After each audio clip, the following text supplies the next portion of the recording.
de la Red Iberoamericana de Escuelas Judiciales. Las organizaciones que han trabajado para que esto sea posible son la Red Iberoamericana de Escuelas Judiciales, Reflejar, Red Judicial de Escuelas Federales de Argentina y el Centro de Estudios Judiciales del Uruguay. Sin más, vamos a dar comienzo a esta actividad mencionando especialmente a dos personas que están conectadas a través del sistema de videoconferencias, que son la doctora María del Carmen Bataini, presidenta de la Junta Federal de Justicia Argentina, y el secretario general de la RIAEJ, el doctor Jorge Jiménez Martínez, a quien, como digo, saludamos muy especialmente. Ahora vamos a escuchar la palabra del señor presidente de la Suprema Corte de Justicia, el doctor John Pérez Brignani. Muy buenos días. Para mí es un honor estar acá con un antiguo compañero de la corporación y tan importante disertante. Aparte del tema que nos convoca, es de suma importancia más con la ola migrante que estamos teniendo en este país en este momento. Lamentablemente no me voy a poder quedar en toda la jornada. Disculpen, ando con problemas de resfriado. No me voy a poder quedar en toda la jornada, pero celebro que se trate este tema y la cantidad de participantes y representantes de otros países de tan importante talla. Bueno, deseándoles muchos éxitos, espero que las jornadas sean de total aprovechamiento. Muchas gracias.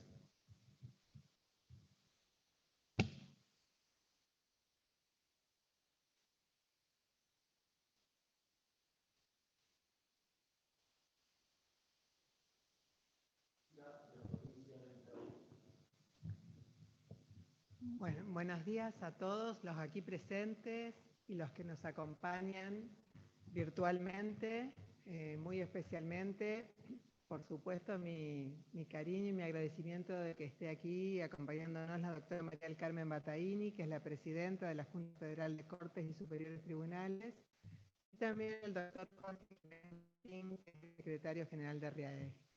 Y obviamente el agradecimiento enorme, además del afecto, al doctor Ricardo Pérez Manrique, que siempre y en todas las circunstancias ha acompañado a Reflejar, a JUFEJUS en Argentina. No es la primera vez que nos acompaña con sus excelentes exposiciones, pero yo simplemente quiero hacerles una pequeña introducción que por qué estamos hoy aquí.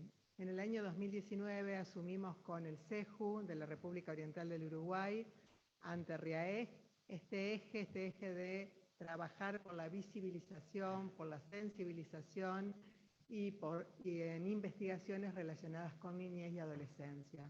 Asumimos ese eje, como les decía, a fines en noviembre del año 2019 y desde ahí hemos hecho distintas actividades para lograr este objetivo. Esta es una más de estas actividades, y hay otras que me gustaría ya dejarlos invitados, donde se han comprometido disertantes de la Escuela Judicial del Reino Unido de España, así que ya quisiera dejarles esa invitación para el 26 de octubre, también por videoconferencia. Luego lo vamos a poner en el chat y en la página de Reflejar. Ustedes saben que www.reflejar.gov.ar, y ahí además van a poder acceder a todas las actividades que hemos hecho porque están videograbadas y subidas a nuestra página. Y también ya están anunciadas las próximas que nos van a acompañar estos profesores de la Escuela Judicial de España. Yo no quiero demorarme porque en realidad es el doctor Pérez Manrique la estrella hoy, así que bueno, con esto ya dejo introducida la razón por la que estoy aquí en nombre de Reflejar. Completando el acto de apertura, escuchamos ahora a la señora directora del Centro de Estudios Judiciales del Uruguay, la doctora Rosina Rossi.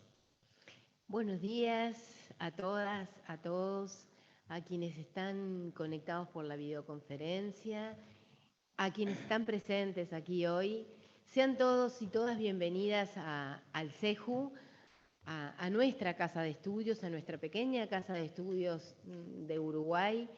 Bienvenido el señor presidente de la Suprema Corte de Justicia, bienvenido el doctor Pérez Manrique y muy bienvenida Claudia Misahuac, que ha hecho un viaje especialmente para estar hoy aquí. Además de darles la bienvenida, refrendar esto que planteó Claudia recién, reflejar ISEJU.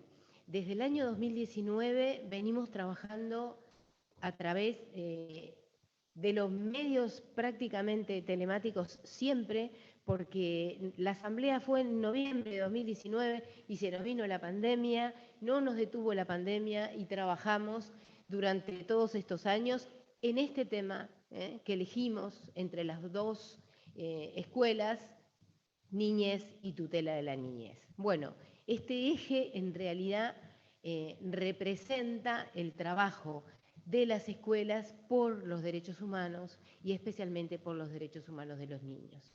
Las escuelas que nos nucleamos en la red iberoamericana de escuelas judiciales trabajamos por la formación de los jueces, las juezas y todos los operadores de justicia como instrumento, como mecanismo de realización de los derechos humanos. Es un gusto entonces tenerlos aquí, es un gusto tener nuevamente a Ricardo Pérez Manrique, que es profesor de nuestra casa, ¿sí? Y que era profesor de nuestra casa antes de integrar la Corte Interamericana y luego de haberse incorporado a la Corte Interamericana, sigue siendo profesor de nuestra casa, así que muchas gracias y siempre bienvenido, y todos y todas bienvenidos al CEJU. Gracias. Muy bien, ahora sí, la razón que nos ha convocado a todos, escucharemos la disertación del doctor Ricardo Pérez Manrique, ex magistrado uruguayo, ex presidente de la Suprema Corte de Justicia y actual presidente de la Corte Interamericana de Derechos Humanos. Bienvenido, doctor.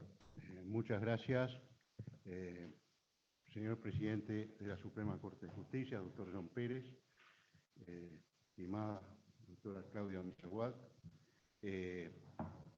querida Rosina Rossi, doctora Carmen Bataini, a través de quien saludo a todos los jueces y juezas de la República Argentina, y mi querido amigo Jorge Jiménez, al cual después voy a llamar porque la semana que viene estaré en Madrid a ver si podemos concretar algunos de los proyectos que tenemos en común.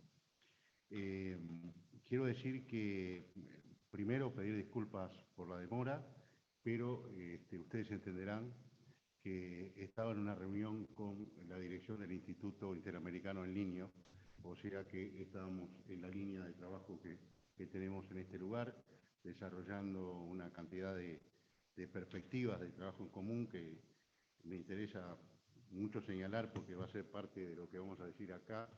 Estamos pensando concretamente en la Corte Interamericana en aprobar un protocolo de participación de niños, niñas y adolescentes en el proceso interamericano y también en incentivar los diálogos entre jueces y juezas de la Corte Interamericana y niños, niñas y adolescentes. O sea que disculpas por la demora, pero estaba trabajando en temas de infancia. Hoy es parte de mis preocupaciones, pero es un tema que me es muy, muy directo y después voy a volver sobre estas cosas, estos temas de infancia y qué está haciendo la Corte en esta materia, porque me parece muy interesante. Yo voy a tratar de compensar el tiempo que me estuvieron esperando, sintetizando en alguna parte lo que iba a decir, porque yo sé que la preocupación especial de ustedes es la situación de la niñez migrante. Pero a mí me interesa mucho, en primer lugar decirles que para toda persona que trabaja en temas de infancia, el cuadernillo de la Corte Interamericana sobre derechos de niños, niñas y adolescentes es un material irreemplazable en la mesa de cualquier juez y es de libre acceso por internet. Allí está absolutamente sintetizada toda la jurisprudencia de la Corte. Es más, esto toma como punto de inicio la jurisprudencia de la Corte Interamericana. Yo voy a desarrollar en dos partes mis palabras. En primer lugar, de qué manera la Corte ha incorporado en su jurisprudencia la evolución progresiva de los derechos de la infancia.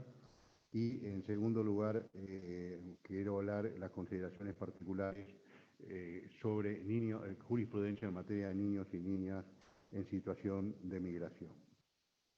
El punto de partida con referencia a la infancia en la Convención Americana es el artículo 19 de la Convención, que dice que todo niño tiene derecho a las medidas de protección que su condición de menor requieren por parte de su familia, de la sociedad y del Estado.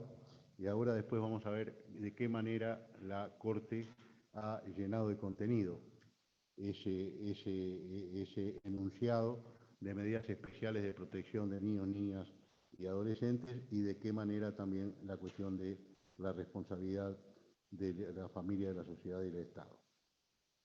La Corte ha abordado este tema en 2 opiniones consultivas y prácticamente 50 sentencias, y es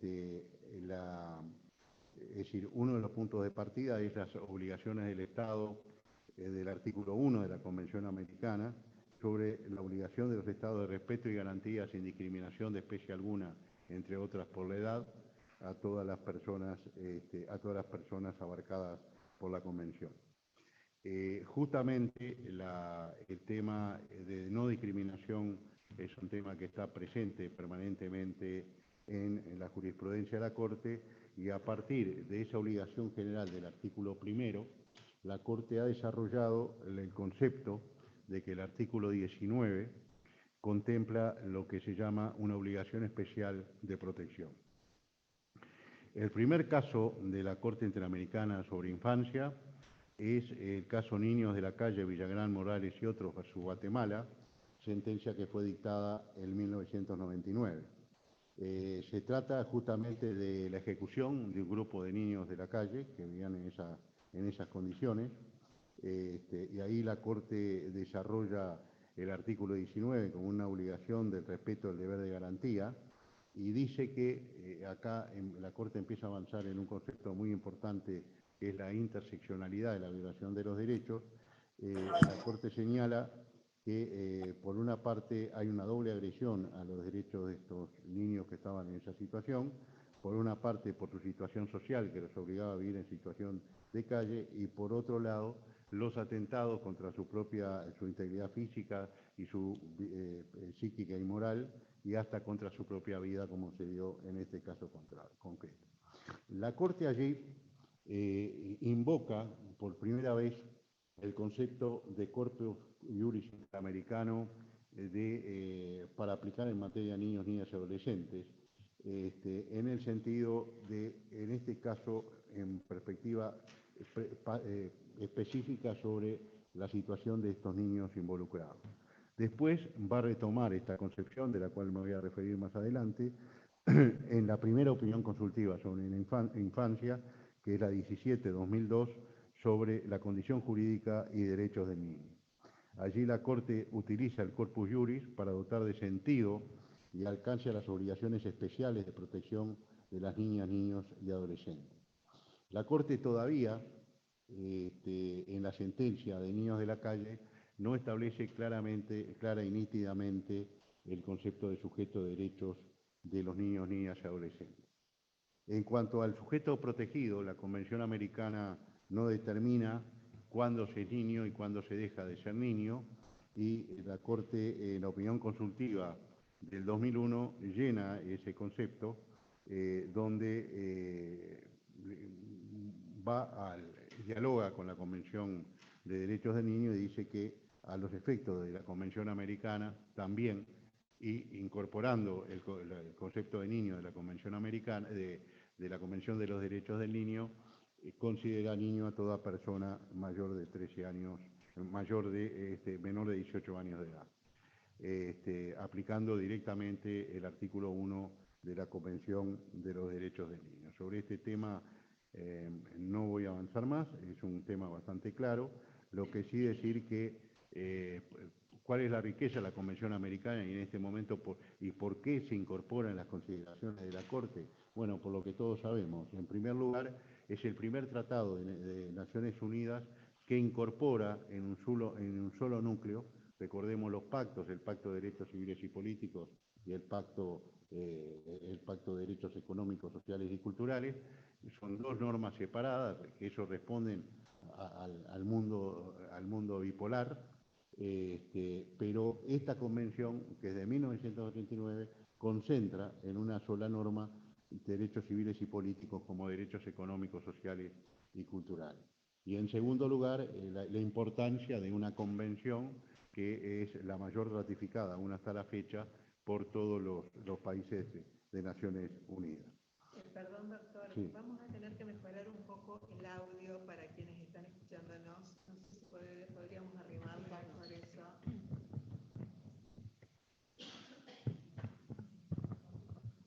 Vamos a tener exactamente por favor, a ver si pueden confirmar si ahora me escuchan mejor las personas que estaban planteando el problema.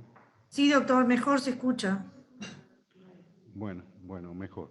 Bien, gracias. No, simplemente hago una muy breve síntesis de lo que estaba diciendo. Es decir, planteé que voy a hablar en términos generales sobre la evolución progresiva, los alcances de los derechos del niño, para después hablar concretamente de niños y niñas en situación de migración. Planteé la obligación general de los Estados de respetar y garantizar los derechos y la obligación del artículo 19 de la Convención Americana de los Derechos del Niño en la Protección Especial como una obligación especial, lo que aparece por primera vez en la primera sentencia sobre infancia de la Corte, que se llama Niños de la Calle, Villagrán Morales y otros versus Guatemala de 1999. Planteé el corpus juris, tema sobre el cual después voy a avanzar, y estábamos en el sujeto protegido, que es la persona mayor de 18 años de edad, la importancia de la Convención de los Derechos del Niño, que es por primera vez una convención que recoge la totalidad, holísticamente, de derechos civiles y políticos, como sociales, económicos y culturales, y que además plantea el nuevo paradigma de infancia. Y después señalar que también este corpus juris se integra con normas de soft law, pensemos en reglas de Beijing y otras normas de soft law.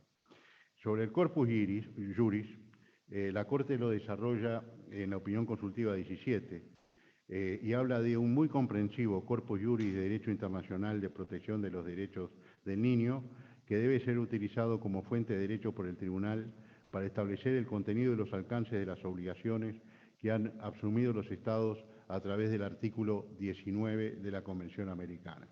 Lo que la Corte hace al proclamar este principio del corpus juris es señalar que tanto la Convención Americana como la Convención sobre los Derechos del Niño forman parte de un muy comprensivo corpus juris internacional de protección de los derechos de los niños, que debe servir a la Corte para fijar el contenido y los alcances de la disposición general definida en el artículo 19 de la Convención Americana. ¿Qué quiere decir esto? Que la Corte no aplica la Convención de los Derechos del Niño porque eso no está dentro de su competencia, sino que la Corte lo que hace es tomar la Convención de los Derechos del Niño e incorporarla como un elemento hermenéutico de comprensión y de desarrollo de la obligación de protección especial que se desarrolla en el artículo 19 de la Convención. Esta noción de corpus juris es muy importante en el sentido de que en esta opinión consultiva la Corte desarrolla más de 80 instrumentos internacionales que están referidos a infancia en el mundo, muchos inclusive anteriores a la Convención Americana. Recuerdo, por ejemplo, los convenios sobre restitución internacional, que comprenden ese corpus juris, y la Corte incorpora su consideración cuando tiene que evaluar el cumplimiento o no del artículo 19. Yo me quiero detener algún minuto en la cuestión del interés superior del niño y de la niña. La Corte, en la opinión consultiva 17, señala, porque hay un aporte muy reciente sobre el interés superior, un aporte que ahora se los voy a referir. La Corte señaló como objetivo último el desarrollo armonioso de la personalidad de los niños y el disfrute de los derechos que le han sido reconocidos. Se trata, en principio, de un principio regulador que hace al contacto con la dignidad misma del ser humano. Dice que la Convención de los Derechos del Niño requiere cuidados, la Convención Americana requiere cuidados especiales y medidas expresión especiales de protección. Y la Corte dice que se debe tomar en cuenta el interés superior del niño y ajustarse a las disposiciones que rigen esta materia. Y hasta este momento, la Corte hace referencia, para mí, al documento más importante desde el punto de vista internacional sobre el interés superior del niño, que es la observación número 14 del Comité de Derechos del Niño, que se llama justamente el derecho del niño a que su interés superior sea una consideración primordial. Este documento desarrolla los 3 aspectos del interés superior del niño y señala que es, a su vez, un derecho, un principio de interpretación y una garantía procesal. Esto es, no tengo tiempo para desarrollarlo. Pero quiero señalar que la Corte notificó el 10 de octubre de este año su opinión consultiva número 29/22, que es sobre situación de grupos vulnerables y situación de privación de libertad. Y en los grupos vulnerables que analiza la Corte en esta opinión consultiva son mujeres con hijos en situación de privación de libertad, son niños y niñas que están en situación de privación de libertad porque sus referentes adultos están en esa situación, población LGBTI, ancianos y población indígena. En el párrafo 94 de esa opinión consultiva reciente, la Corte dice, y lo voy a leer porque creo que es un aporte bien importante y como es reciente me interesa que ustedes lo conozcan. En el párrafo 94 de la opinión consultiva, la Corte dice, el interés superior del niño constituye un mandato de prioridad que se aplica tanto al momento de la interpretación como cuando es necesario decidir situaciones de conflictos entre derechos. En el caso de la privación de libertad de sus referentes adultos, impone la especial consideración de los derechos de niñas, niños y adolescentes involucrados. Es necesario considerar que se encuentran involucrados, entre otros, el derecho a vivir con sus progenitores y en familia, artículos 17 y 19 de la Convención Americana y 9 de la Convención sobre los Derechos del Niño, los derechos a la supervivencia y al desarrollo conforme al principio de dignidad humana, entre otros. Y dice la Corte, las decisiones sobre el eventual encarcelamiento de la madre o adulto referente debe considerar la situación de edad y necesidades afectivas y psicológicas de las niñas, niños y adolescentes a su cuidado. Y culmina la Corte, el interés superior del niño o de la niña se construirá con la escucha de estos y ponderando los derechos involucrados a través de una argumentación que dé preponderancia a los derechos de los niños, niñas o adolescentes en el caso concreto. Esta exigencia es tanto aplicable a la instancias jurisdiccionales como a las decisiones de las autoridades carcelarias. Es decir, la Corte consagra un estándar en materia de interés superior, definiendo primero que es un mandato de prioridad, es decir, un mandato de prioridad de tener en cuenta la opinión del niño y tener en cuenta el interés superior y hacer predominar en cualquier situación de conflictos de derechos los derechos del niño versus a los derechos del mundo adulto, y la necesidad de una construcción argumentativa del interés superior del niño que entre otras cosas, tenga en cuenta el interés superior, tenga en cuenta la opinión de los propios niños y un estudio de la situación en concreto.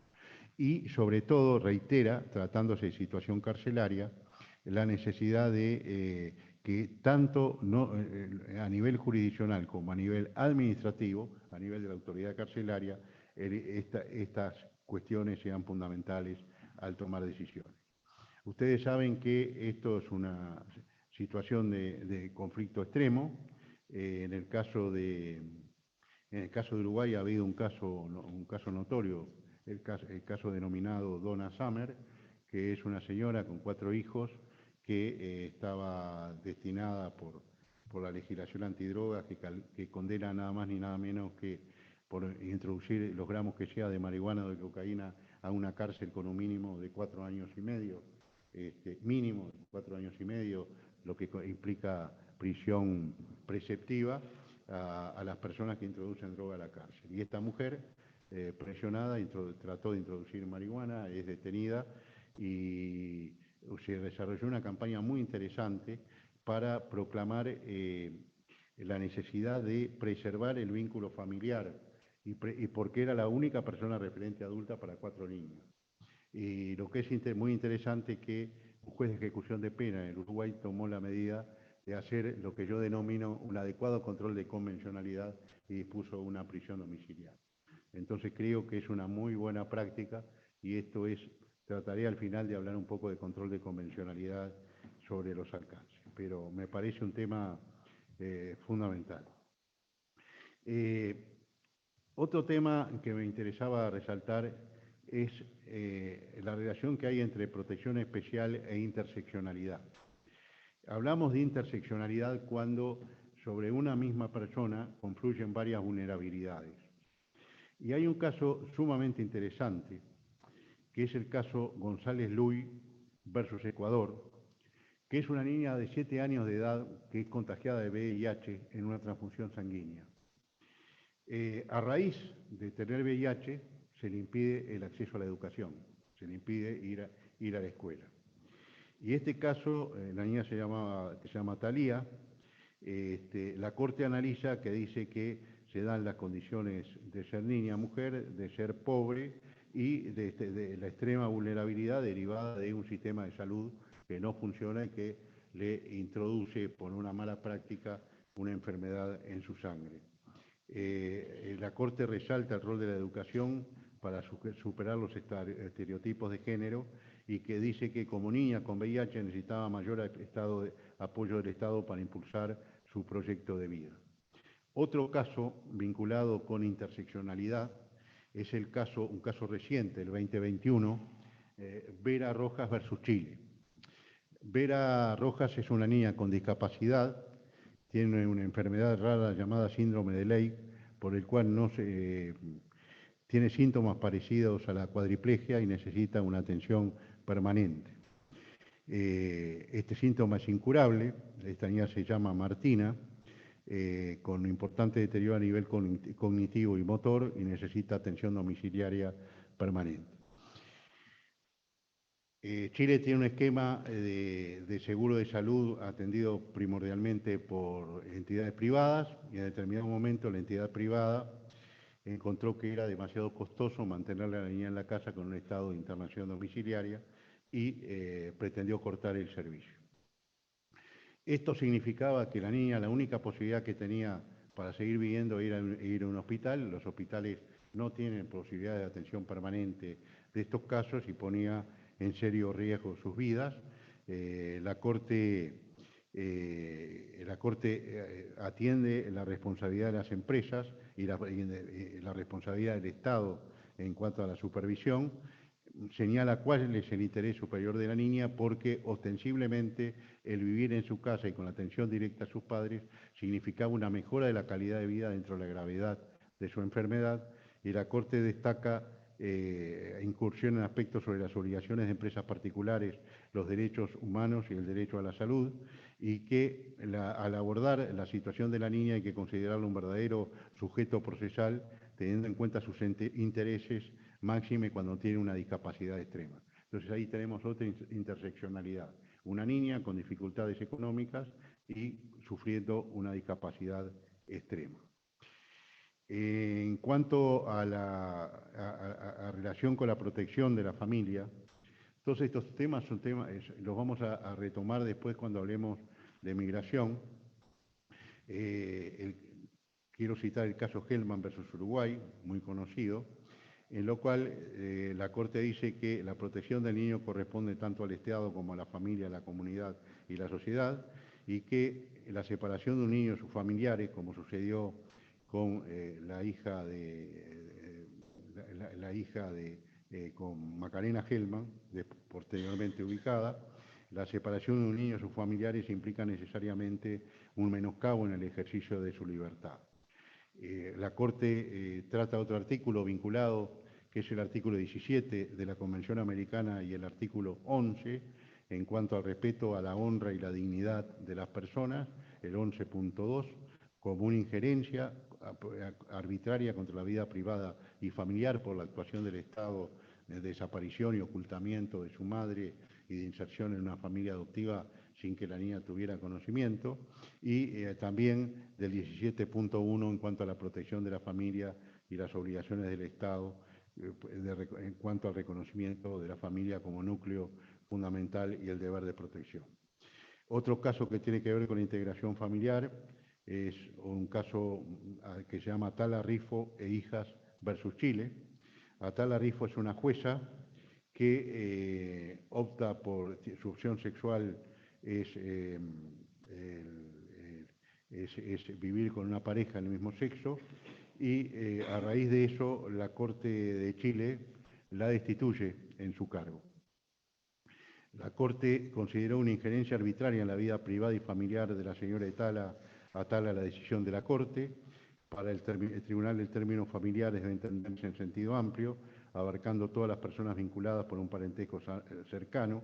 La Corte desarrolla un concepto muy importante en este caso, que es que la Convención Americana no define un modelo de familia, por tanto todos los modelos de familia tienen la protección de la Convención Americana, habla de familias monoparentales y familias con otro tipo de integración, y esto se ve complementado en la opinión consultiva 24 del 2017, Identidad de Género, Igualdad y No Discriminación a parejas del mismo sexo, donde señala que una familia también puede estar conformada con personas de diversas identidades de género y orientación sexual y que requieren la protección de la sociedad y del Estado.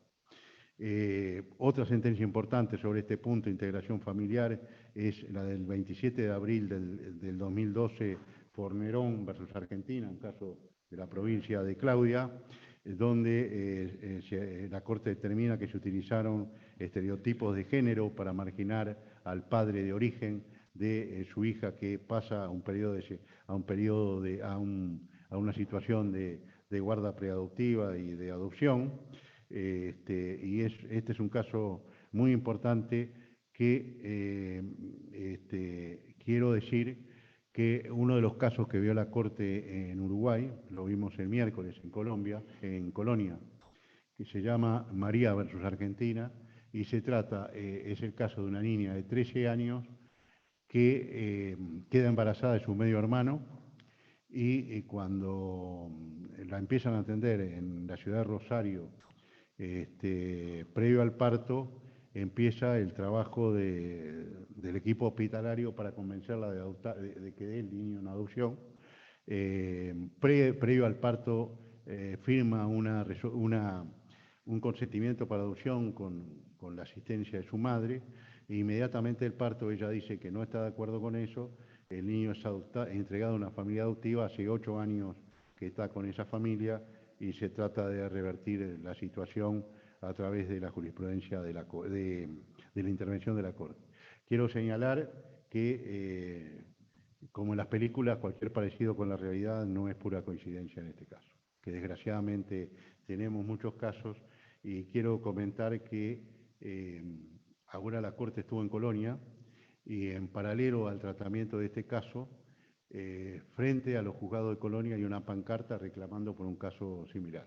Pide que restitución a la madre de la niña o del niño fulano. ¿Qué es lo que quiero decir con esto? Que esto es un caso que tiene gran importancia, y que creo que para este tipo de casos Fornerón es hoy por hoy un estándar bien importante para manejarlo en las decisiones de familia, y seguramente la sentencia que recaiga en este caso, que es más específico porque se trata de una madre que era menor de edad a la fecha del parto, Además, una situación muy extraña porque el sistema de justicia está focalizado en la situación del niño, en la situación de la madre, en la situación de la familia adoptiva, cuando hay una verdadera violación cometida por el medio hermano, de una niña menor de 13 años, ¿no?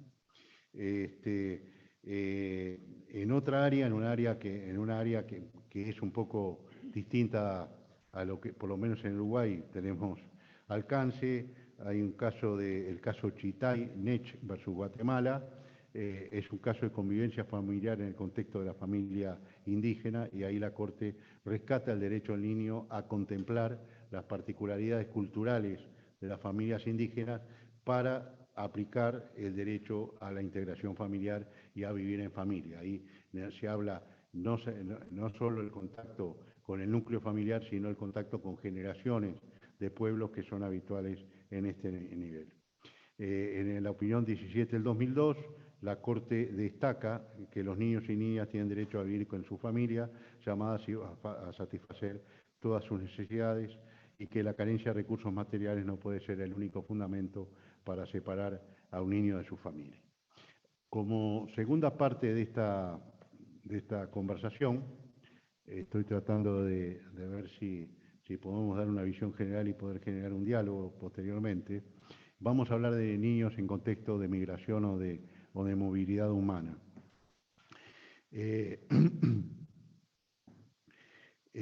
UNICEF previó para el año 2022 que hubo una cifra de 3,5 millones de niños en situación de movilidad humana, o que viven son migrantes o que viven en comunidades de acogida, y con un incremento del 47% en comparación con el 2021. Se espera que en Centroamérica, que la migración de Centroamérica y México hacia Estados Unidos genere 1,2 millones de niños y niñas adolescentes de familias migrantes y comunidades de acogida que van a necesitar asistencia humanitaria, y casi 30.000 niños y adolescentes están en movilidad humana, de los cuales 3 de cada 4 son menores de 5 años. O sea que esto afecta directamente a los niños y niñas más pequeños. Después les voy a hablar de una medida provisional que adoptó la Corte en una situación de migración en Panamá, y de una visita en terreno que tuve la oportunidad de compartir con un grupo de jueces y juezas de la Corte en la selva del Darién, en Panamá. Todos sabemos que las cifras lo demuestran, que primero, antes de las cifras, que tradicionalmente hubo movilidad humana. Si tradicionalmente hubieron migraciones de pueblos de zonas más áridas a zonas más fértiles, buscando la continuidad de su vida y una mejor calidad de vida, y que eso es innato a la propia naturaleza humana. Pero lo que estamos viendo en los últimos tiempos son varias situaciones de desplazamientos internos que se generan a veces por situaciones de tipo económico, a veces por situaciones de tipo político, y a veces por situaciones que estamos empezando a ver cada vez más incrementadas, lo que se llaman desplazados ambientales. Personas que viven en un determinado lugar que se vuelve inhabitable por las condiciones de cambio del medio ambiente. Hace poco escuchábamos a la relatora especial de Naciones Unidas sobre situaciones de movilidad humana, y nos decía que calculaba que en el mundo, en el año 2022 y 2023, se iban a movilizar unos 150 millones de personas, de los cuales más de la mitad eran mujeres y un alto porcentaje eran niños y niñas adolescentes. De ahí que esta situación de movilidad humana lleva a la necesidad de determinar el contexto jurídico en el cual se debe actuar a los efectos de garantizar los derechos humanos de las personas migrantes. Si nosotros miramos América Latina, hubo una migración tradicional, que es la migración que va sobre todo de los países de Centroamérica, que atraviesa México y trata de ingresar a Estados Unidos. Y también hay una movilidad que muchas veces no se toma en cuenta, que es en los grandes países la movilidad de personas que tienen dificultades económicas e integración, por ejemplo en Brasil del nordeste hacia los grandes centros urbanos de Río de Janeiro y San Pablo, y en Argentina la llegada a las villas de emergencia de personas que vienen de las distintas provincias y también de Paraguay, Bolivia, Perú. Pero se ha incorporado un fortísimo flujo migratorio, que son las personas que emigran desde Venezuela. Se calcula que en los últimos años unos 6 millones de personas de venezolanos han abandonado sus países y están viviendo algunos en situaciones precarias y otros en situaciones dificultosas. Ahí hay una reacción muy interesante de parte de Colombia, que aplica algunos principios que ahora vamos a ver y después les comento, me lo anoto acá para no olvidarme, el caso de Colombia sobre el tema de la protección sobre todo de los niños nacidos en el extranjero que son hijos de personas migrantes. Es decir, quiero hacer una referencia muy mínima, pero les comento porque sobre todo a quienes actúan en materia de familia, el caso Ramírez Escobar y otros versus Guatemala, que es el caso de adopciones ilegales que se practicaban en Guatemala como un negocio muy lucrativo, porque en Guatemala en ese momento se permitían las adopciones hechas por escritura pública. Entonces había una red de corrupción que inclusive tenía catálogos de niños a ser adoptados, y las personas del extranjero elegían qué niño querían, iban a Guatemala, estaban un determinado periodo de tiempo, conseguían una estructura de adopción y se los llevaban al exterior.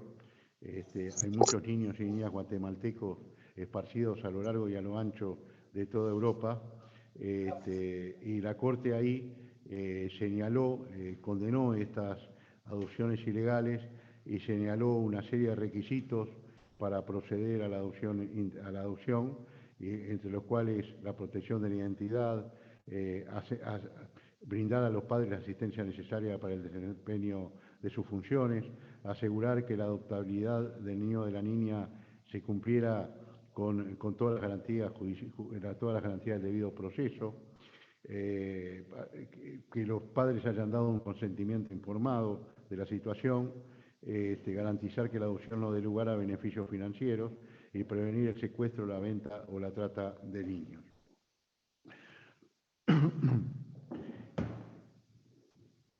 Hay un caso, y acá me voy a referir a lo de Colombia, hay un caso muy grave de migración en el continente, que es la situación de las personas haitianas que emigran a República Dominicana. República Dominicana ha llevado adelante una política estricta de control migratorio con cambios internos que llevaron a que personas haitianas con más de 4 generaciones dentro de República Dominicana perdieran su documentación dominicana, perdiendo por lo tanto todo derecho a cualquier tipo de beneficios. Y entre eso hay un caso del 2005, el caso de la niña Jean Bósico y versus República Dominicana, donde se señala que al perder la documentación dominicana, las niñas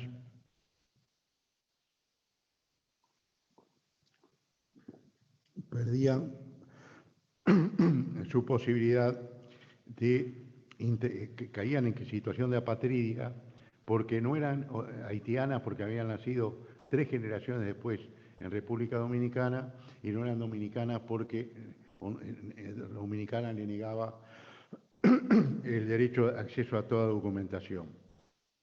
La Corte señala que la imposibilidad de acceder a la nacionalidad dominicana por medio de inscripción tardía demostró un tratamiento discriminatorio impuesto por el Estado y enmarcado dentro de la condición vulnerable de la prohibición haitiana y dominicana de ascendencia haitiana al cual pertenecen las víctimas.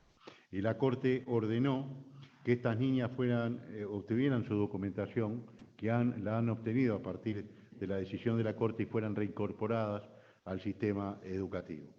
En el caso de 2013 de la familia Pacheco Tineo versus Bolivia, se trata de personas migrantes y se dice que el Estado se encuentra obligado a favorecer el desarrollo y la fortaleza del núcleo familiar y que la separación de niños de su familia constituye, bajo ciertas condiciones, una violación al derecho de familia y al derecho interamericano.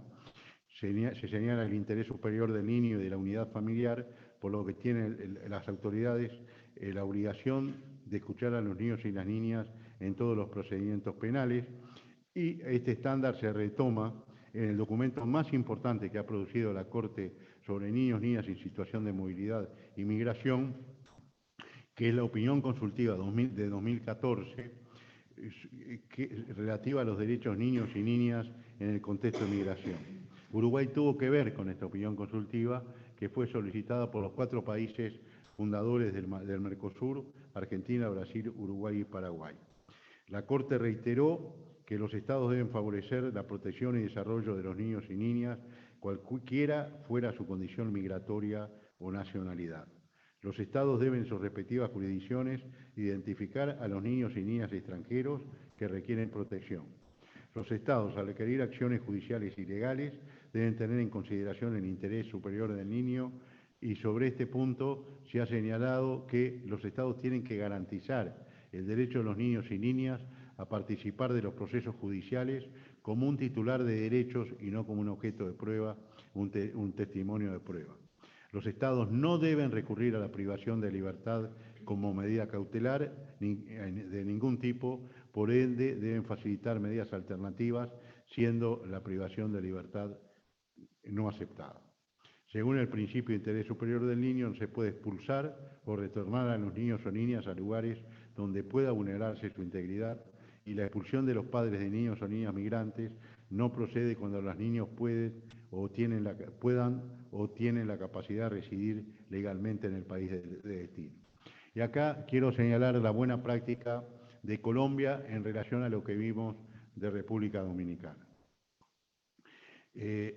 La primera ola migratoria en Colombia llevó al ingreso en poco tiempo de más de 1 millón de personas venezolanas. Esas personas venezolanas jóvenes empezaron a tener hijos.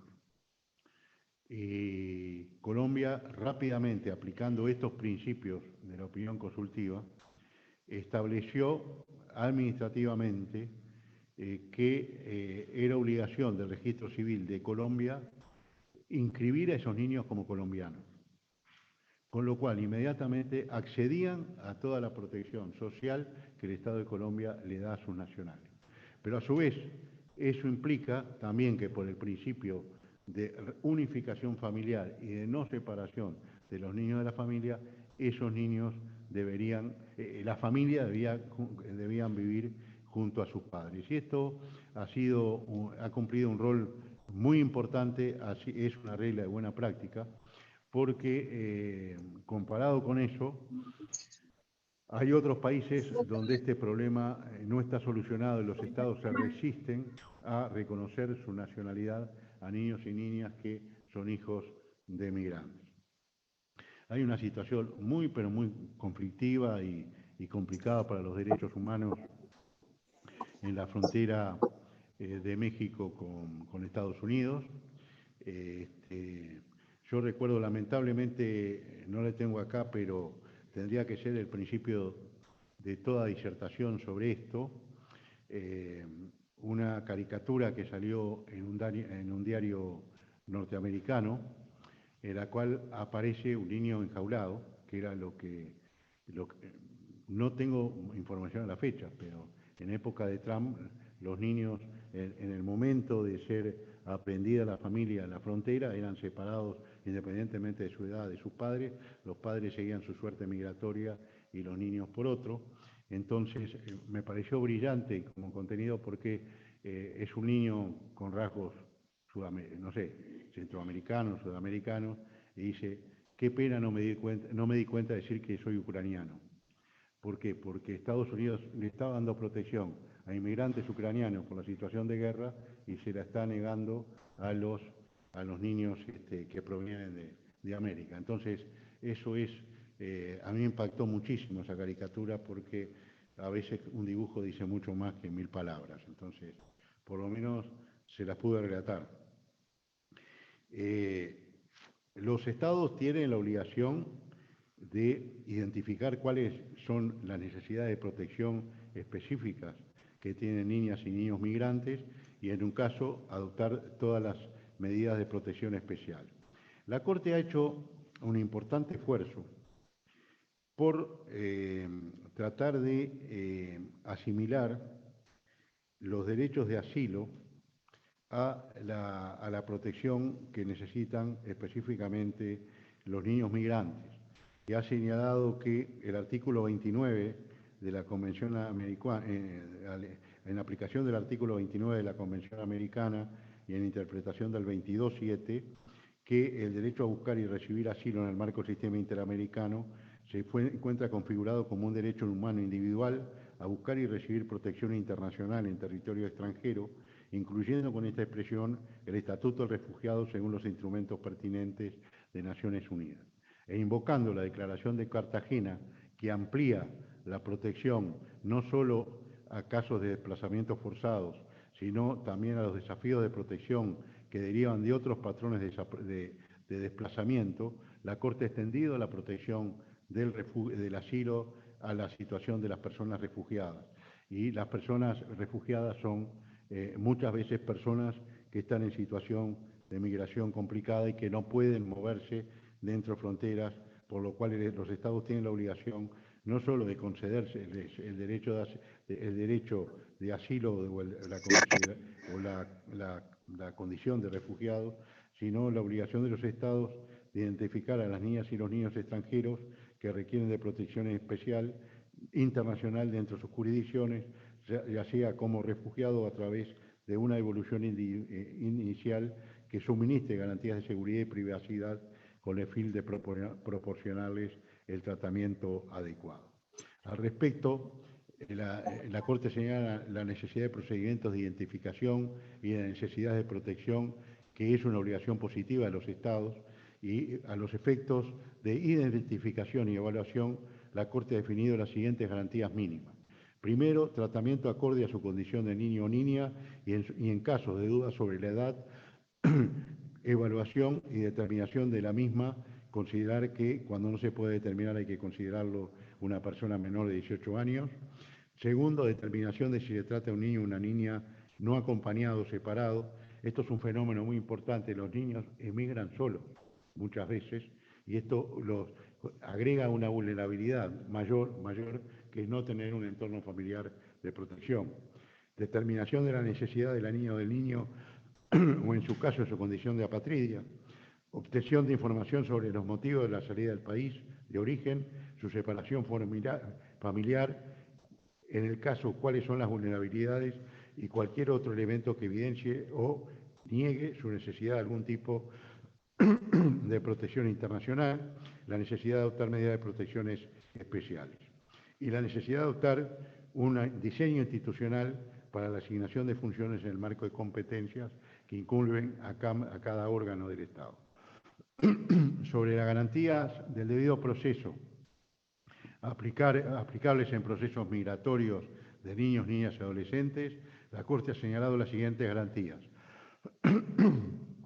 El derecho a ser notificado de la existencia de un procedimiento y de la decisión que se adopte, el derecho a que los procesos migratorios sean llevados a cabo por un funcionario o juez especializado, el derecho a niño o niña a ser oído y a participar en las diferentes etapas procesales, el derecho a ser asistido gratuitamente por un traductor o intérprete, el acceso efectivo a la comunicación y asistencia consular, el derecho a ser asistido por un representante legal y a comunicarse libremente con dicho representante, el deber de designar un tutor en caso de niñas o niñas no acompañados o separados, el derecho a que la decisión que se adopte evalúe el interés superior del niño o de la niña y sea debidamente fundada, el derecho a recurrir la decisión ante un juez o tribunal superior con efectos suspensivos y finalmente el plazo razonable de duración del proceso.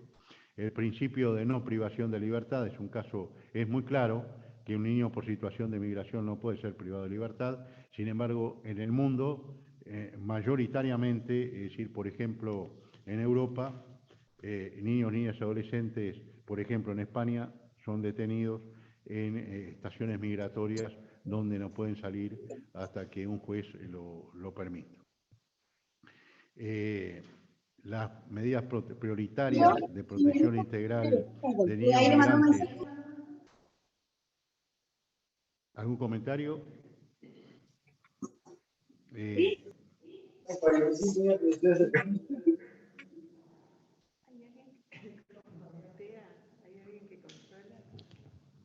Pedimos que quien tenga el micrófono abierto, por favor, que lo apague. Bueno, la Corte ha señalado el deber de los Estados de diseñar una medida específica de protección de migrantes.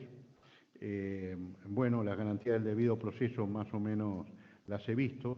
Hay un principio de no devolución, non-refoulement, que es muy importante en el sentido de que no puede ser nunca devuelta ni cualquier persona, pero específicamente un niño o niña adolescente que está en situación migratoria a un Estado en el cual su seguridad personal o sus derechos corren riesgo. Este principio de no devolución es fundamental porque tengamos en cuenta que hay países como Estados Unidos que reintegran mecánicamente a las personas a su país de origen. Voy a avanzar porque quiero referirme a un par de casos concretos que me tocó vivir. Ustedes saben que, como consecuencia de la pandemia, se cerraron las fronteras.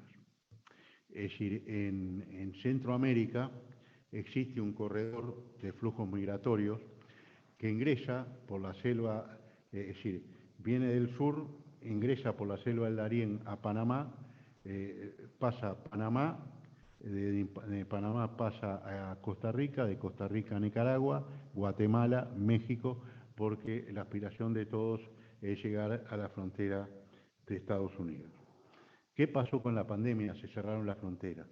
Entonces las personas quedaron aprisionadas en las fronteras del lugar donde estaban en el momento que se cerraron. La Corte en el 2020 declaró medidas provisionales respecto de Panamá, ordenando a Panamá que adoptara decisiones sanitarias para proteger a esas personas que habían quedado encerradas en su frontera del COVID-19 y asegurarle las condiciones de vida necesarias. Panamá llevó adelante una política muy interesante al respecto porque tomando en cuenta la Corte lo que dijo fue que lo que tenía en cuenta que no era un problema exclusivo del Estado de Panamá, que era un problema que tenía un carácter multinacional y que debía ser abordado con una solución con la participación de los múltiples países involucrados. Entonces, Panamá consigue ayuda de UNICEF, de ACNUR y de otros, de la Cruz Roja, etcétera, y mejora sustancialmente la situación de la población migratoria. Entonces, pide a la Corte que levante las medidas provisionales porque dice que está atendiendo la situación de personas enfermas de COVID o protegiendo la eventualidad de una enfermedad de COVID de una manera adecuada. La Corte resuelve una visita a terreno, cosa que es muy habitual de parte de la Corte, y constituimos una delegación donde estaba, por supuesto, la Secretaría de la Corte y el equipo técnico nuestro, pero la delegación estaba presidida por mí, estaba el juez vicepresidente Humberto Sierra de Colombia, y estaba la jueza Nancy Hernández de Costa Rica. Y allí fuimos a terreno y vimos que efectivamente la situación había mejorado. Nos dicen que hoy la situación está empeorando porque está aumentando el flujo migratorio otra vez.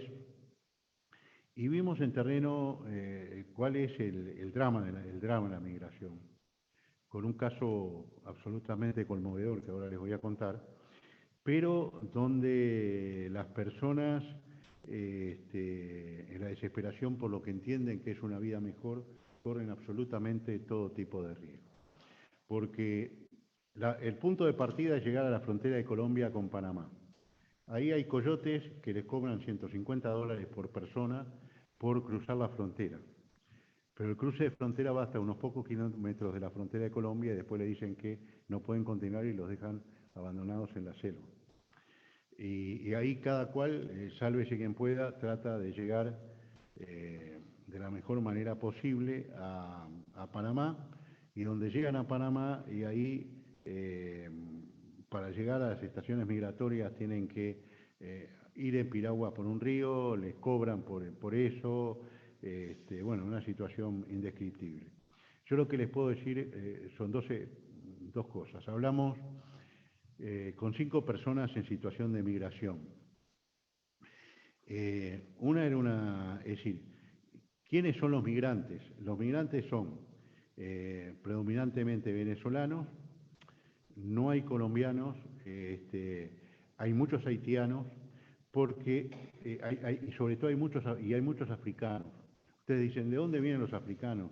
Los africanos entran por Brasil. Brasil tiene una política abierta migratoria y inmediatamente, por ser africano, les da documentación y permiten trabajar y les permite moverse, pero eso no es suficiente. Muchos consideran que no es suficiente y optan por este tipo de migración. Yo hablé con 2 mujeres africanas que venían de países como el Congo, Ghana, en fin. Una de ellas había tenido familia en la selva, un embarazo de 7 meses, se había precipitado con caminar y sola había parido su hijo. La otra venía absolutamente sola y quería llegar a Canadá. No tienen claro para qué van y por qué van a determinado lugar. Es tremendo. Y después me encontré un caso sorprendente de un muchacho venezolano que estaba emigrando con sus 2 padres. Y estaba en la estación migratoria esperando que sus padres se recompusieran para empezar otra vez su camino a migrar. Después muchos haitianos, y la situación de los haitianos es muy complicada, al punto que la frontera con México, es decir, hay mucha resistencia a Estados Unidos a recibir migración haitiana. Ya hay núcleos de haitianos de 10, 15 mil personas que están instalados allí, que prácticamente van a pasar su vida ahí. Pero lo más terrible que me tocó vivir en esa visita fue el chico, 2 hermanos, uno de 16 y otro de 14 años, haitianos. El de 16 años lloraba desconsoladamente porque su hermano de 14 años había muerto en la travesía. Entonces, estas situaciones son las que se están viviendo con la migración en el continente. Entonces, cuando uno ve miles de personas que pugnan desesperadamente por llegar a una frontera que no van a poder traspasar, ve cuánto sufrimiento hay y cuánta necesidad hay de desarrollar realmente estándares mínimos desde el punto de vista jurídico para que estas personas sean tratadas con un criterio humanitario, como vi en ese momento que trataban a los migrantes en Panamá. Pero todos sabemos que hay una zona complicada, que es el cuello de botella, que es la frontera de México con Estados Unidos. Todos los países vivimos temas migratorios. El propio Uruguay, que es el país que está más al sur en muchas cosas, tiene problemas migratorios, tiene una política amplia de documentación, pero tiene problemas de este tipo.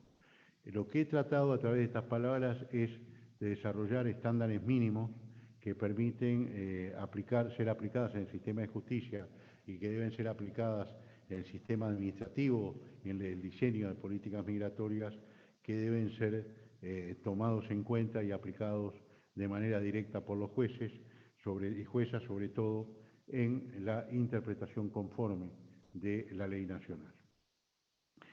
Yo creo que sobre todo la opinión consultiva del 2014 y las sentencias sobre apatridia y sobre no separación del niño o niña de su familia de origen y su derecho a vivir en familia, son un estándar mínimo que son de absoluta y directa aplicación en la tarea cotidiana de cualquier jueza del continente en este proceso de aplicación del derecho.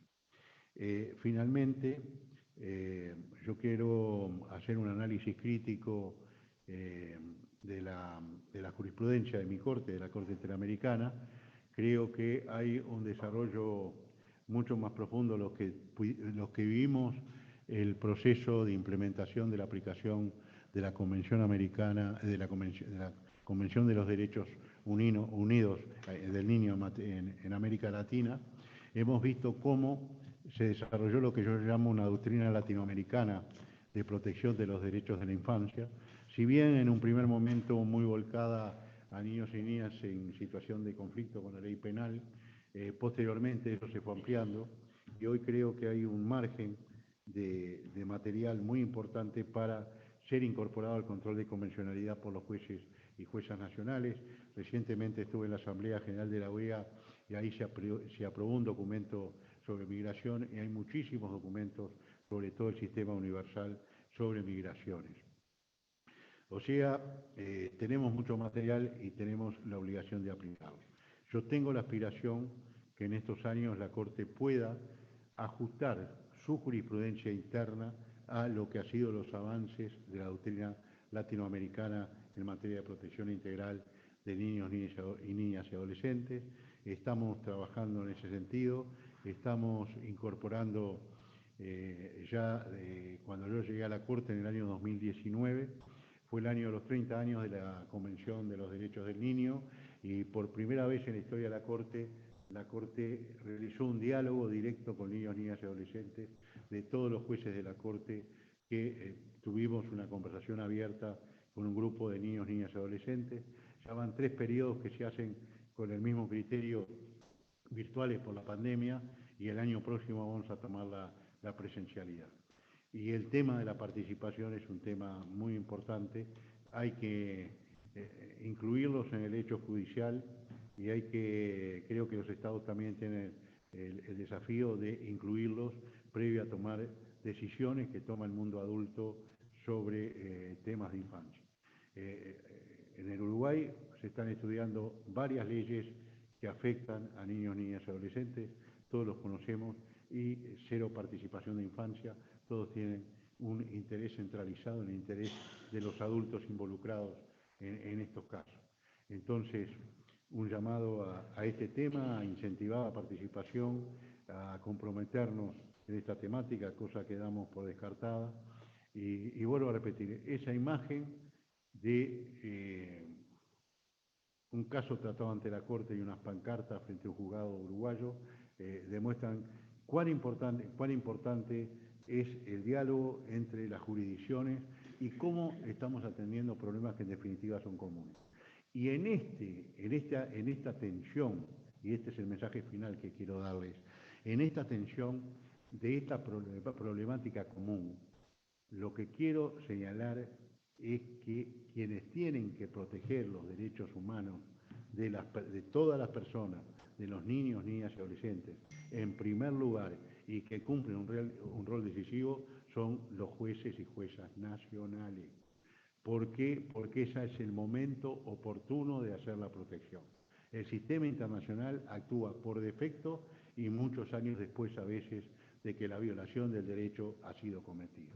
Lamentablemente, ¿qué es lo que he descubierto en estos años que estoy en la Corte Interamericana? Que muchas veces la Corte tiene que tratar un caso que sucedió 15, 20 años atrás, pero lo estamos tratando en el siglo XXI. Y en el siglo XXI las causas que motivaron la violación de los derechos siguen vigentes. Y ese es el tema al que tenemos que atacar directamente, y el tema en el cual, vuelvo a repetir, es decir, lo nuestro subsidiario, lo nuestro actúa cuando se han agotado todas las vías internas, pensemos en Uruguay, llegar a la Suprema Corte con un recurso de casación, los años que implica el desgaste y el dinero que eso implica, para después llegar a la Comisión Interamericana para seguir un largo proceso, para recién llegar a la Corte, donde lo que podemos asegurar es celeridad procesal, porque el promedio de casos que utilizamos para resolver un caso es de 22 meses. Comparado con los otros plazos, es un plazo mínimo, pero aún estamos inconformes porque lo que queremos es que el sistema sea más ágil. Así que esas son las consideraciones que quería hacerle y no sé si hay oportunidad de una etapa de preguntas, quedo abierto. Muchas gracias.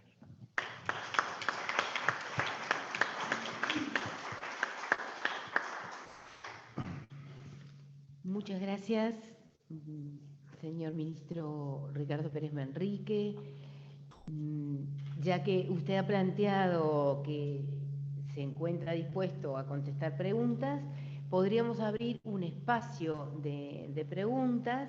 Vamos a tratar de organizarlo, ¿sí? Y para organizarlo le voy a dar la palabra a nuestro maestro de ceremonias, al doctor Raúl Oxandabarat. Muchas gracias, doctora Rossi. Les pedimos entonces a los presentes y a quienes están conectados por videoconferencia que hagamos una breve ronda de preguntas. Las reglas van a ser muy simples. A quienes están por videoconferencia, por favor, que activen la mano para que les podamos dar la palabra. A quienes están aquí, que la levanten. Por lógica, les pedimos por lo menos, o como máximo, perdón, 1 minuto a la pregunta, que sea concreta, a efectos de que nuestro conferenciante pueda responderla rápidamente y aprovechemos el poco tiempo que queda. Muchas gracias. Bueno, no veo aquí en el sistema, tenemos a María Elena Iriarte. María Elena Iriarte, por favor, activa el audio. Buenos días. La palabra para la pregunta. Buenos días, Ricardo. Buenos días, Rosina Rossi. Bueno, es una pregunta muy concreta que quería hacer.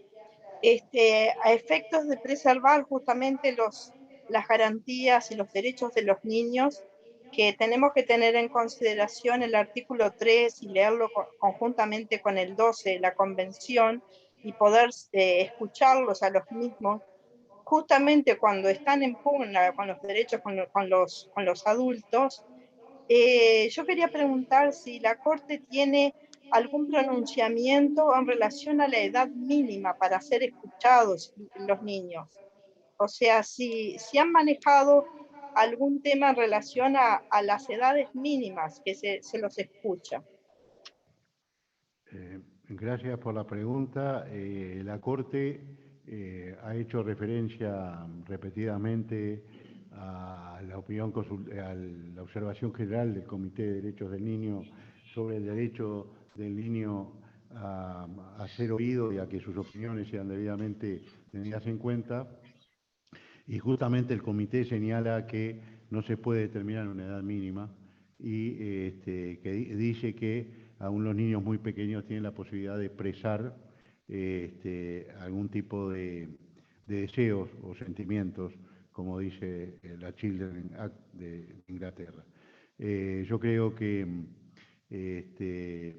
no es conveniente predeterminar edades y la Convención de Derechos del Niño, en el artículo 12, dice claramente que cuando puedan formarse un juicio propio y puedan emitir su opinión, yo creo que siempre es importante escucharlos, siempre que esta escucha no sea una victimización y tener en cuenta eso porque ese elemento que es esencial para construir desde el punto de vista hermenéutico y argumentativo el interés superior del niño en el caso concreto.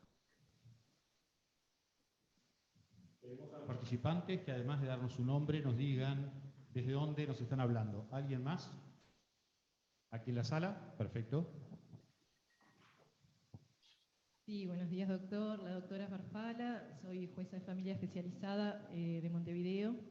Me surge una duda a nivel de mi práctica y ahora que lo escuchaba a usted, venía pensando en eso, reflexionando sobre eso, de qué parámetros podemos manejar cuando la opinión del niño siempre debe ser recabada al decidirse sobre asuntos que involucran su vida, cuando está manifiestamente en conflicto con su interés superior, como sucede cuando quiere permanecer a cargo de un agresor o no quiere que se le dispongan medidas cautelares en situaciones en que hay acciones constatadas, o en el caso de niñez migrante, no quieren asistir al centro educativo porque no se sienten contenidos, se sienten rechazados y hay denuncias de ANEP al respecto. Y bueno, si nos podría dar alguna orientación para ese tipo de situaciones. Sí, es muy claro, lo dice, vuelvo a repetir, el Comité de Derechos del Niño es exhaustivo en esta observación general.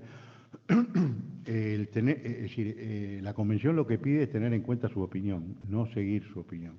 Yo lo que creo es que cuando vamos a actuar de una manera no coincidente con la opinión del niño, ahí es necesario un esfuerzo argumentativo especial, justamente porque es de descarte de una opinión que tiende a tener como un amparo especial como un amparo especial por el propio artículo 12, pero el propio artículo 12 de la Convención no dice que la opinión del niño tenga que ser escuchada siempre. Entonces, ahí la dificultad o el desafío construir ese interés superior, desde el punto de vista argumentativo.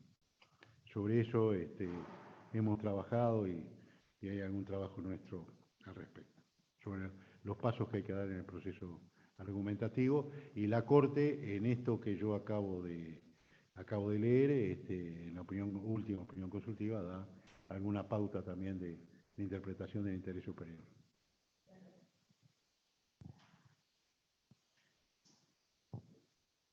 Buenos días para todos.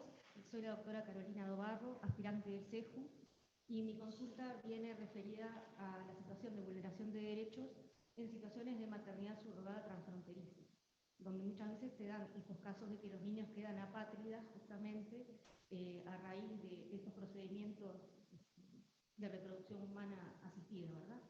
Se han planteado, incluso por la Relatora Especial de Naciones Unidas, que debe tomarse en cuenta, por ejemplo, especialmente prevenir las situaciones de venta de niños y de que los mismos queden apátridas. Y bueno, se hace foco no solamente en el interés superior del niño, sino en los derechos adquiridos que ellos tienen, para asegurar que en el Estado al que finalmente van a residir no se vulnere justamente su derecho a la filiación, a la identidad, a vivir en familia, a la nacionalidad. Y bueno, quería saber si los derechos adquiridos también es algo a lo cual la Corte hace referencia en alguna posición. Sí, ese caso, esos temas todavía no han llegado a la Corte. Acá se cruzan temas vinculados con derecho a la identidad, con derecho a la integración familiar, y esta cuestión de la prevención de la apatridia, sí es un estándar interamericano, es decir, está claramente desarrollado en el caso de la niña Jan Bósico y otros de personas dominicanas, es una situación obviamente por demás compleja, y ahí el tema es cómo se asigna la niña, un niño o una niña nacido por maternidad subrogada, a quién se le asigna el derecho de ser un referente familiar. Y ahí resulta complejo la interpretación del interés superior porque hay mucho adultocentrismo, hay intereses de adultocéntricos, y realmente yo recuerdo que en el nuevo Código Civil argentino, que rige desde el 2015, se hace referencia a un tema que es la voluntad gestacional, es decir, quién tiene la voluntad realmente de tener un hijo o una hija y de qué manera lo lleva adelante a lo largo de todo este proceso de maternidad subrogada. En el Uruguay, el tema de maternidad subrogada está muy limitado a determinada línea de descendencia, no está legislado con amplitud, o sea que podría eventualmente haber un conflicto por un niño que nació por maternidad subrogada y extraído a Uruguay, en cuyo caso habría que aplicarle las leyes nacionales, ¿verdad? Pero Es un tema complejo, le agradezco la pregunta, pero es un cruce de derechos. Entonces, ¿cómo construimos una línea de salida que respete los derechos de ese niño y que contemple también los intereses involucrados? Es una buena oportunidad la pregunta que usted me hace, porque acá hay una tendencia, yo lo vi inclusive, no digo, lo vi con cierta alarma, hablar de familia biológica, como si el tema de una relación familiar estuviera limitado a la biología. Toda mi vida he escrito y opinado sobre la base que hay una familia de origen y una familia de destino, o una familia que sustituye a la familia de origen.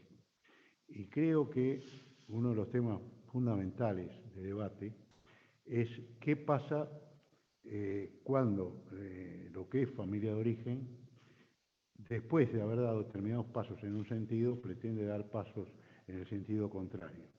Y ahí es donde hay que valorizar de qué forma el niño ha desarrollado una situación de apego y una situación de integración a un nuevo núcleo familiar. Y cómo se busca,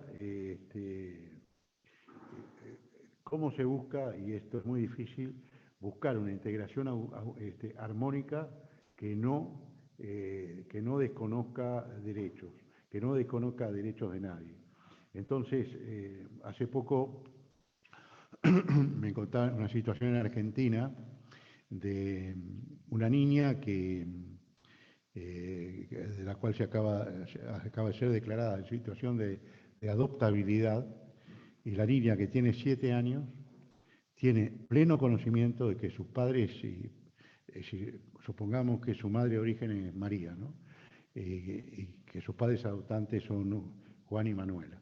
Ella dice que sus padres son Juan y Manuela, pero que María es la persona que la tuvo en su panza y que la tuvo, pero que ella quiere vivir con quien ha desarrollado una relación de apego. Y esto es muy difícil, porque acá se desarrollan los miedos naturales a lo desconocido de todo ser humano. Generalmente las familias adoptantes tienen mucho miedo de que este vínculo genere un reclamo de la otra parte, y estos de los temas que son una encrucijada para cualquier sistema de justicia y para cualquier decisión del punto de vista humano. Muy bien, no veo a través de la videoconferencia a más interesados. Si hay alguien más en la sala, sí.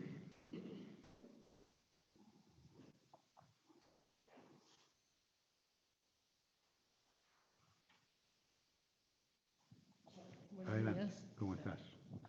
Bien. No, una pregunta cortita en relación al tema del encarcelamiento de las madres con niños a cargo. Ese caso mencionado de Donna Summer, el nombre de la penada, es el nombre, se solucionó en sede de ejecución por un control de convencionalidad. Ahora nosotros tenemos el tema de que el control de convencionalidad en nuestro país está discutido, bueno, que se puede hacer por los jueces, ese es otro tema. Pero sobre este tema en concreto, trataría la opinión consultiva 29 del 2022 y hay algún otro pronunciamiento de la Corte respecto de encarcelamientos. Bueno, sobre niños y niñas en situación de cárceles no, sobre mujeres encarceladas, el caso típico es el del penal Castro versus Perú, que son unas mujeres que estaban encarceladas y sufren un traslado violatorio de sus derechos. Pero tú planteaste algo que me parece muy importante subrayar. ¿Cuál es la discusión en nuestro país sobre el control de convencionalidad? La discusión en nuestro país sobre el control de convencionalidad es quién puede en nuestro país declarar inaplicable una ley por inconvencional. Ahí, en líneas generales, la doctrina coincide que quien puede solamente puede declarar inaplicable una ley es la Suprema Corte de Justicia por el control concentrado de la inaplicabilidad. Pero la otra línea de control, es decir, ¿qué hacemos cuando entendemos que una ley es inconvencional? Yo entiendo que invocar la inconstitucionalidad de oficio y elevarlo. Eso es la tendencia mayoritaria. Han habido algunos tribunales que han adoptado posiciones distintas. Y ahora me enteré que hay una investigación hecha por una doctora Canaval de la Universidad de la Empresa, que hay un caso, son amparos que se plantean respecto de los alcances limitativos respecto al derecho a la fecundación asistida reconocida por ley, y hay dos tribunales, o hay dos sentencias de tribunales que declaran que de la forma como está concebida la norma no se puede aplicar. No se llegó a la Corte en estos casos, pero lo importante es que se modificó la norma. Entonces, es una investigación que escuché en el seminario que organizó la Corte Interamericana, que me pareció bien interesante, donde un tribunal da el salto de decir una norma inaplicable, no la declara inaplicable por razones obvias, pero que genera un cambio legislativo. Pero hay una cosa muy importante, que es todo el control de convencionalidad que podemos hacer a través de la interpretación conforme. Entonces, hoy, y esto es muy importante y son las cosas que tratamos de transmitir en el CEJU cuando hablamos de derechos humanos, hoy es inconcebible la aplicación del derecho interno como un marco aislado. Es decir, hoy el derecho, hay un ius comune que es el integrado por las normas y garantías constitucionales y la legislación interna, a lo que se suma el derecho internacional de los derechos humanos con toda su normativa de tratados, de law, de declaraciones, etc. Y cuando analizamos una situación jurídica, el marco jurídico es uno solo, no son dos.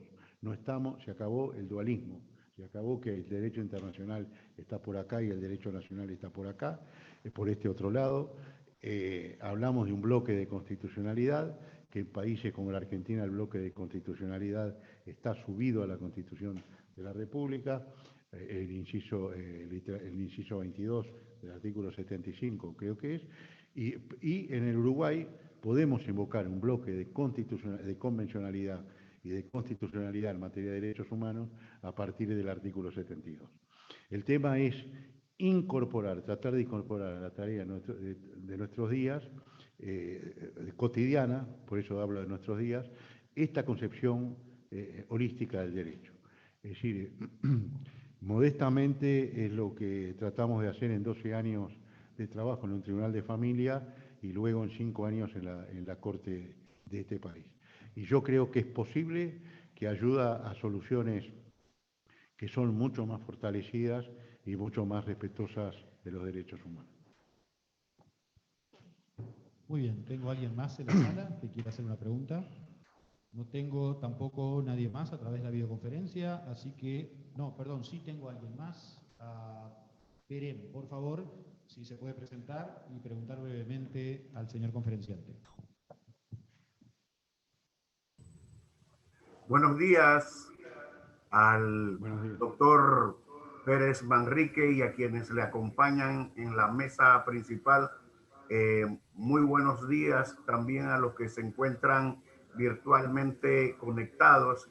Les habla Efraín Tello de acá de Panamá y agradezco las palabras referentes que ha hecho el doctor Manríquez con relación a Panamá. Panamá es un país pequeño, pero es puente del mundo y también corazón del universo.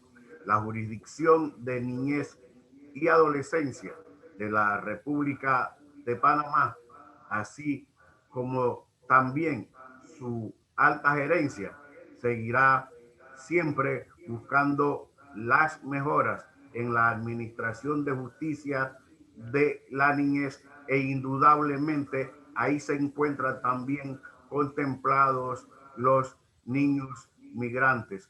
Muchas gracias por la oportunidad. Muchísimas gracias. Muchas gracias, un saludo. Muy bien, no habiendo más consultas, queremos agradecer especialmente la presencia del señor presidente de la Corte Interamericana de Derechos Humanos, doctor Pérez Manrique, quien accedió a compartir su conocimiento con todos nosotros. A la gente que está conectada, muchísimas gracias por la atención y muchísimas gracias por la paciencia. Que tengan una buena jornada.